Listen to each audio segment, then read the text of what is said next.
গোটা গরম জুড়ে ঢ্যাঁড়স, পটল, ঝিঙে, বেগুন এসব খেতে খেতে যখন কিছু আর ভালো লাগে না, তখন মুখের স্বাদ ফেরাবার জন্যে এভাবে রান্না করে ফেলুন কচুরলতি। হ্যাঁ বন্ধুরা, আজকে আপনাদের সঙ্গে শেয়ার করব কচুরলতির রেসিপি। একেবারে টাটকা কচুরলতি পেয়েছি। এগুলোকে প্রথমে আমি ছোট ছোট করে কেটে নেব। অনেকখানি লম্বা আছে তো, তাই জন্যে টুকরো টুকরো করে প্রথমে এভাবে আমি কেটে নেব। তাহলে আমার পিসগুলো করতে সুবিধা হবে। সবগুলো আমি লতি এভাবে টুকরো টুকরো ছোট করে কেটে নিলাম। আর এরপরে কাটা শুরু করব লতিগুলো। এইভাবে প্রত্যেকটি খোসা ছাড়িয়ে নিতে হবে, ঠিক যেভাবে আমি ছাড়াচ্ছি দেখুন। এভাবে কচুরলতি ছাড়াতে একটু সময় লাগে বটে, কিন্তু খেতে কিন্তু বড্ড সুস্বাদু। যারা ভালোবাসেন আর যারা খান তারা তো জানেন কি ভালো লাগে এই কচুরলতি। বিভিন্নভাবে রান্না করা যায়, মাছের মাথা দিয়ে, নিরামিষ। আজ আমি রান্না করব শুধু পেঁয়াজ রসুন দিয়ে, কালো জিরে কাঁচা লঙ্কা ফোড়ন দিয়ে, সেটাও ভীষণ ভালো লাগে। চিংড়ি মাছ দিয়েও করা যায়, বিভিন্নভাবে এই কচুরলতি খাওয়া যায়। গোড়ার দিকগুলো আমি কেটে নিলাম, এবার আগার দিকগুলো এভাবে খোসাগুলো এভাবে ছাড়িয়ে নেব। আর একই রকম ভাবে ছোট ছোট টুকরো করে কেটে নেব। লেবু কিন্তু অবশ্যই সঙ্গে রাখবেন। এভাবে আমার সব লতিগুলো কাটা হয়ে গেল। এবার আমি দুটো পেঁয়াজ আর ৬-৭ কোয়া রসুন নিলাম। লতিগুলো এবার ধোবো, তার জন্য অর্ধেকটা লেবু আর ১ চামচ নুন দিয়ে ভালো করে নুন আর লেবুটা লতির সঙ্গে মাখাবো। আর তারপরে খুব ভালো করে ৩-৪ বার জল পাল্টে পাল্টে ধুয়ে নেব। এদিকে আমি পেঁয়াজগুলো কুচিয়ে এভাবে কেটে নিয়েছি, আর রসুন আর কাঁচা লঙ্কা নিয়েছি। তেল গরম হলে তাতে দিয়ে দিলাম কালো জিরে আর কাঁচা লঙ্কাগুলো।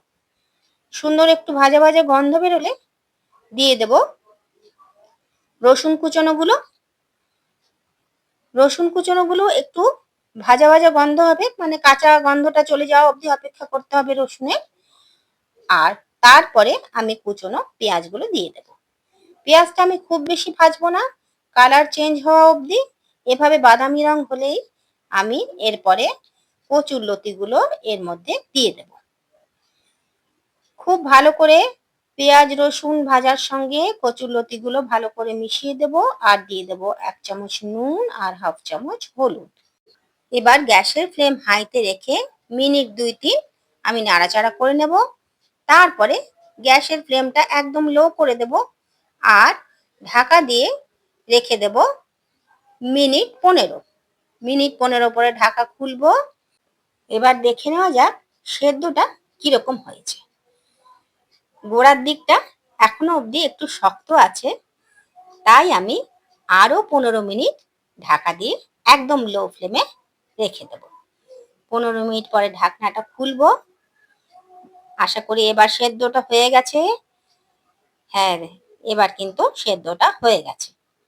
সব লতিগুলোই সেদ্ধ হয়ে গেছে, দেখুন একদম কেটে যাচ্ছে খুন্তি দিয়ে।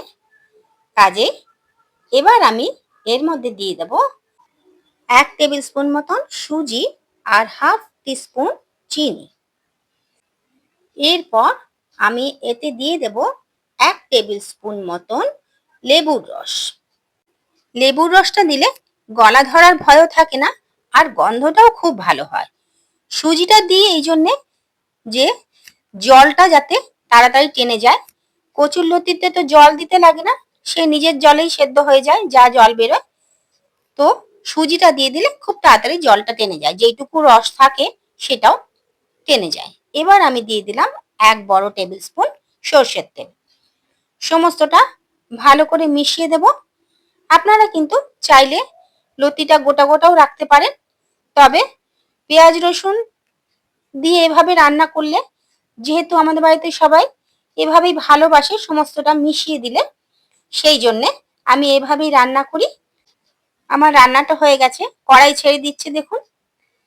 রান্নাটা কমপ্লিট। এরপরে দুটো শুকনো লঙ্কা ভেজে উপরে দিয়ে দেব। গরম ভাতে কচুরলতি আর এই শুকনো লঙ্কা ভাজা মিশিয়ে খেলে নিমিষে একতলা ভাত শেষ, আর কোনো পদেরই দরকার নেই। বাড়িতে এভাবে অবশ্যই একবার ট্রাই করুন। কেমন হলো আমাকে জানাতে কিন্তু ভুলবেন না। আপনারা দেখছেন এমজে রকমারি রেসিপিস চ্যানেল।